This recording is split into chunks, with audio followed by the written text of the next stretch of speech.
E que importante isso que você falou, né, isso está sendo falado porque estamos merecendo e não desmerecendo, né, merecendo. E é esse cuidado, esse alerta, esse grito, principalmente que vem das mulheres e das mulheres, progressistas, né, como você coloca. Tem aqui, ó, o Marlon Freitas escreve, manda um superchat, ele fala: "Olha, para criticar o presidente Lula vale tudo, todos aderem à agenda woke, de colunistas à direita, e aí, do dia para a noite, todo mundo virou feminista, tudo para omitir uma pauta positiva do governo, uma fala meticulosamente pensada para atacar o presidente Lula. Vamos lá, Sakamoto, queria a sua análise também desse ponto de vista, que as pessoas falam, ah, mas por que que ficam ressaltando tanto isso? Né? É preciso ressaltar isso ou não? Ah, o Lula é assim mesmo, vamos aceitar, ele já é mais velho e tudo mais, e bola para frente. Como é que você analisa essa fala de ontem e até mesmo esse pronunciamento há pouco da Glaze? Antes de mais nada, dá bom dia para a Lília, seja bem-vinda.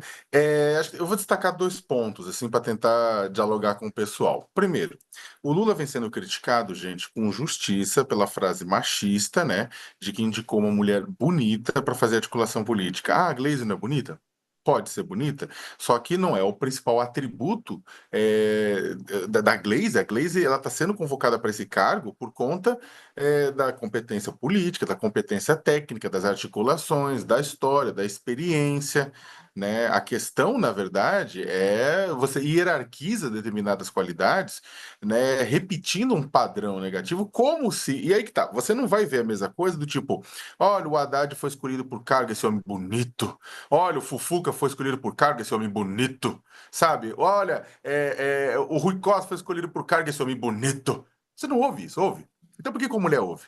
Né? Então, dá uma pensada nisso. Pensem se isso não é equivocado. Você puxar esse atributo em detrimento a 1 milhão de atributos que ela tem e que fazem sentido para o cargo. Né? E, mas o presidente já chamou a Haddad bonito, mas certamente no discurso ele não fez o que fez com a Glaze. Né? Então, não é aceitável esse tipo de declaração, ainda mais vindo de um presidente, né? Isso aí não tem a dúvida nenhuma. Frases são importantes, porque mexem no simbólico, e o simbólico é estruturante da sociedade, ajuda a definir relações sociais, ajuda a definir a forma como vemos o mundo.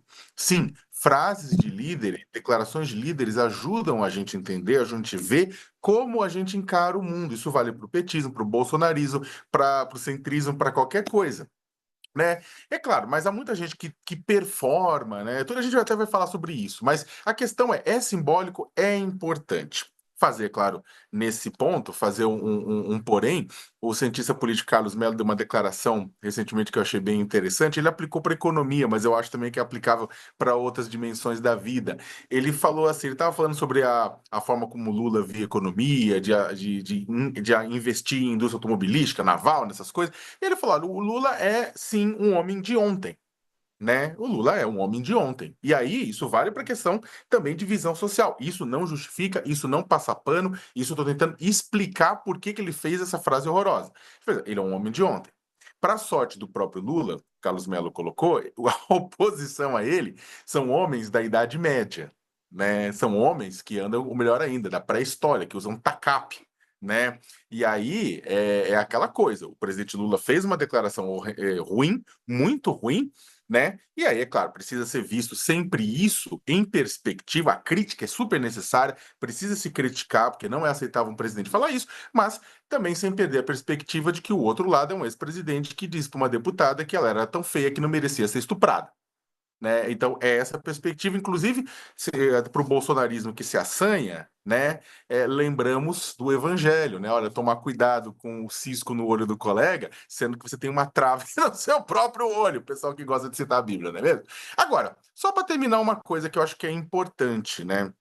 É, eu, particularmente, eu acho até que seria, na verdade, menos tipo polêmica a frase do presidente Lula, né? Menos polêmico essas bizarrices que ele fala, e eu concordo com o Josias, em profusão com relação à questão machista, se ele não estivesse em dívida com as mulheres. E eu acho que esse é o principal ponto que a gente tem que analisar.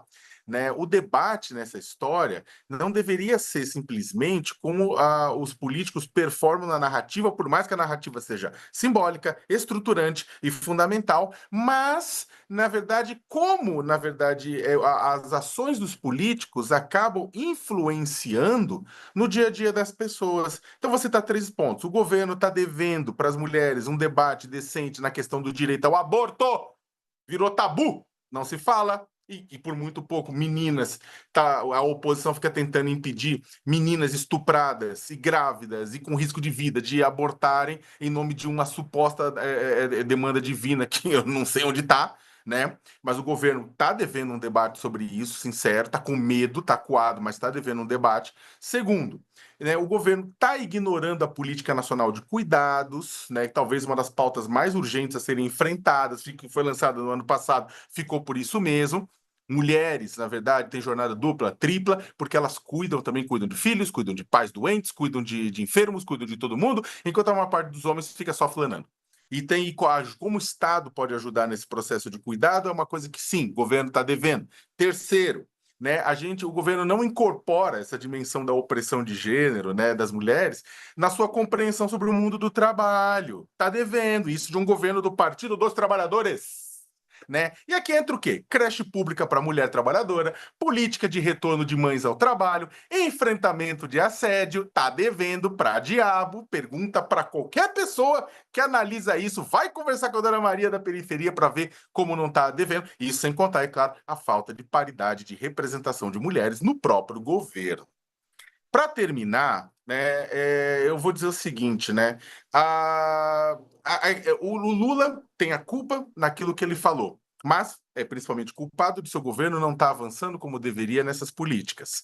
Mas a sociedade também é culpada, inclusive a imprensa, por não cobrar essas políticas o tempo inteiro do governo. A gente precisa cobrar mais. Né? Governo é que nem feijão, só funciona na base da pressão, só fica bom na base da pressão. E a gente precisa cobrar. E a gente teria que é bom a gente aproveitar estes momentos com essas falas criticáveis do presidente Lula para fazer a cobrança do quê? Do combate ao machismo estrutural, que é o que inclusive a Lilian colocou. A gente precisa combater o machismo não apenas nos diálogos que são importantes, mas esse machismo estrutural que faz com que mulheres tenham uma vida condenada a cuidar dos homens, né? Enquanto os homens podem, muitos deles, de esquerda, de direita, cagar regra sobre machismo e sobre feminismo.